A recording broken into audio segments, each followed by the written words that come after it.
Good morning. My name is Dennis Santos, and I have a story to tell you. Uh, I am getting ready for a bodybuilding show, which is going to be life-changing for me, uh, as most bodybuilding shows are for those that participate. Uh, I am getting ready for the Arnold Amateur International Bodybuilding Competition. It's the first weekend in March, so we just got past Thanksgiving, so it's 14 weeks out. So that is what this video is about. It's about the process, the lessons that I'll learn along the way, what I'm bringing to the table. But let me regress a little bit and give you a little introduction into who I am. First and foremost, I'm an open book. So what you see in this video from this point on is going to be totally unfiltered. You will see me do everything that I do on a daily basis. You'll see personal situations. You'll see my workouts. You'll know exactly what I'm eating. You will see what supplements I take. You will see me as a single father. You'll see me as a representative for a nutritional company. You'll see me as a homemaker as well. So I'll take you through all that, but a little more about myself. I grew up in New Jersey. I was diagnosed with asthma after I had a severe asthma attack about the age of 7. I was on just all sorts of steroids growing up because because of my asthma.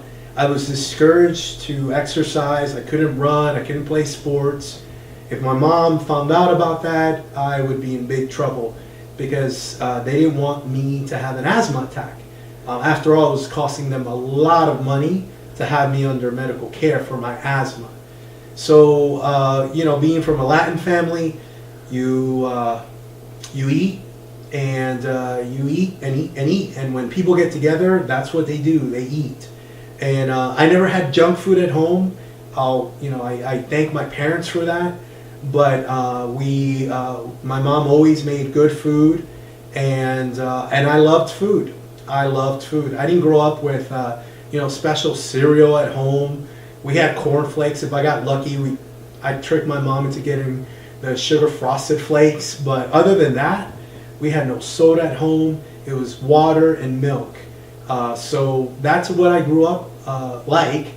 So I was the last person that ever thought I'd ever see my abs. I was just a chubby kid. I couldn't exercise, so I got chubbier and chubbier. Let's face it, I just got to a point where I was fat, and so as a fast forward through life, I really got into sports. I got into working out. I'm not athletic, so for me that was always a downfall. I wasn't the kid that got picked to be on the team.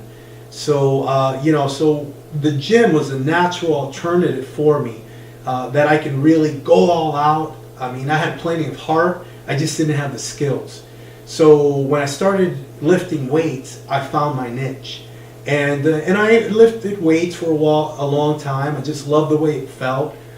But it wasn't until I came here to Columbus that I met a friend that introduced me into bodybuilding. He said, "You know what?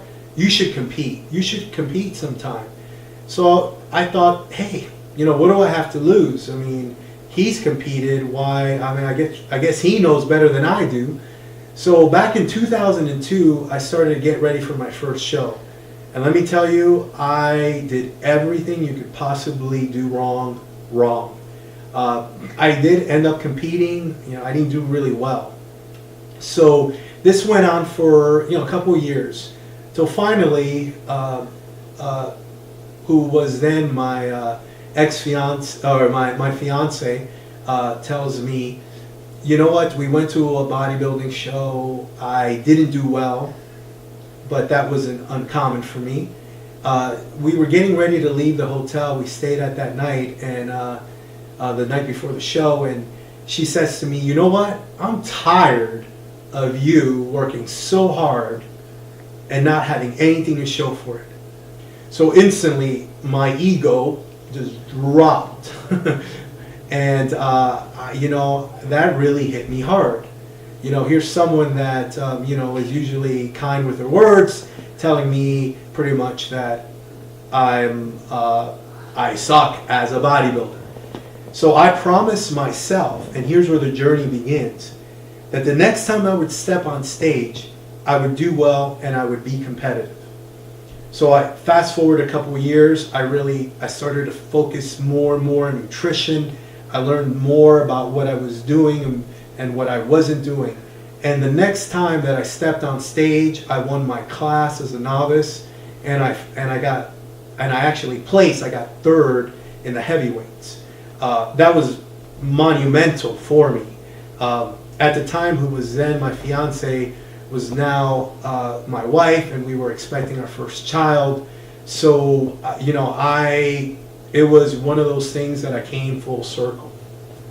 So that was in 2006. So it took me 4 years to get to a point where I had made enough mistakes that I knew a little more of what to do and what not to do. So now I've established myself as a competitive bodybuilder at the local level. But I took 2011 off because I went through a divorce with my wife. And, there's just, for you out there that have gone through a divorce, you know exactly what I'm talking about. But it's one of the worst situations you could ever find yourself in. So now, getting ready for the 2012 Arnold, this is a journey for me that doesn't just involve getting on stage and doing well. This is a journey for me that represents getting back to normal, getting back to who I am. I was bodybuilding in 2002 before I ever met my ex-wife. Now I've gone full circle and I'm back to the same place. This time I'm a single dad, and I am looking to reestablish the things that make me, And this is my personal, and I told you it would be unfiltered, my personal journey and emotional attachment to this show. So I've got a lot on the line, and I am more motivated than I have ever been to compete.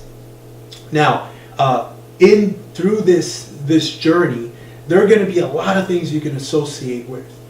For me, it's my divorce. For you, it could be, you let yourself go for a long time, and you see doing a bodybuilding show, or for ladies, doing a fitness or figure show as a way to get back in shape, to reclaim the body that you had in high school and in college. Maybe for some of you, it's the same thing. Maybe it's not a divorce, but maybe it's a failed relationship. Maybe for some of you, it's a new career, and maybe being fired from an old job that you really, really liked. So it could be that for you.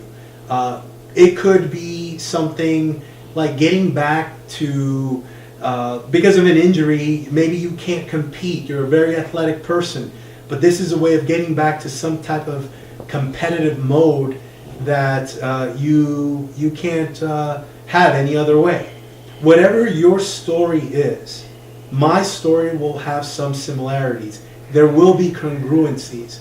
And along the way, you're going to learn lessons that took me, 10 years to learn. You're gonna find out little tricks of the trade, if you will, that have taken me 10 years.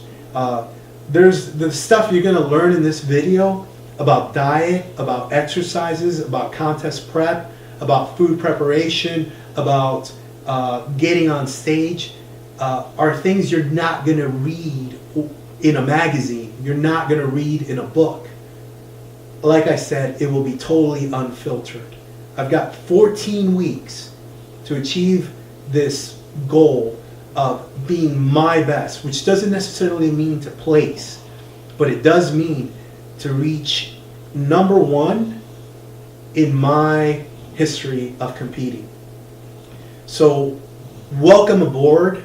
There's a lot for you to pick up from this video, and I'm happy to have you with me along the way. I will see you very soon.